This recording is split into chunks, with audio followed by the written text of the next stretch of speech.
Last வீடியோவில் சொல்லியிருந்தேன் ஒரு சிவலிங்க முதிரை இந்த சிவராத்திரிக்காக சொல்கிறேன் எனக்கு. ஸோ அந்த முதிரை வந்து பிளெஸ்ஸிங் முதிரான்னு நம்ம சொல்லலாம். அந்தளவுக்கு வந்துட்டு பயங்கர ஆற்றல் வாய்ந்த முதிரை அது.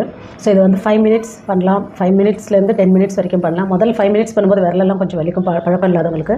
ஸோ விரலுங்களுக்கு நான் சொன்ன மாதிரி ஒரு வார்ம் அப் பண்ணிவிட்டு அதுக்கப்புறம் நம்ம பண்ணலாம். முதிராவை நான் வந்து ஸ்க்ரீன்லேயே இந்த முதிரை வரும்படி பண்ணுறேன்.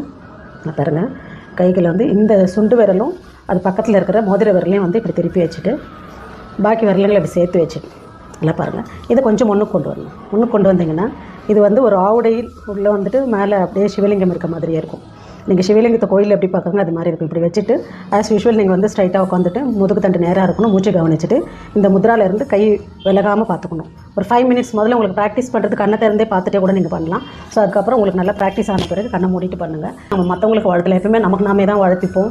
நம்ம மற்றவங்களுக்கு வாழ்த்துறதுக்கு ஒரு முத்ரா இருக்குன்னா அது இந்த முத்ரா தான் மெயினாக சொல்லலாம். ஸோ இந்த முத்ரா வச்சுட்டு நீங்கள் உங்கள் குழந்தைங்களை வாழ்த்துங்க, தரையில் கை வச்சு. ரொம்ப நல்லா வந்துட்டு உங்களோட வாழ்த்து வந்து வேலை செய்யும். அது பண்ணுங்கள்.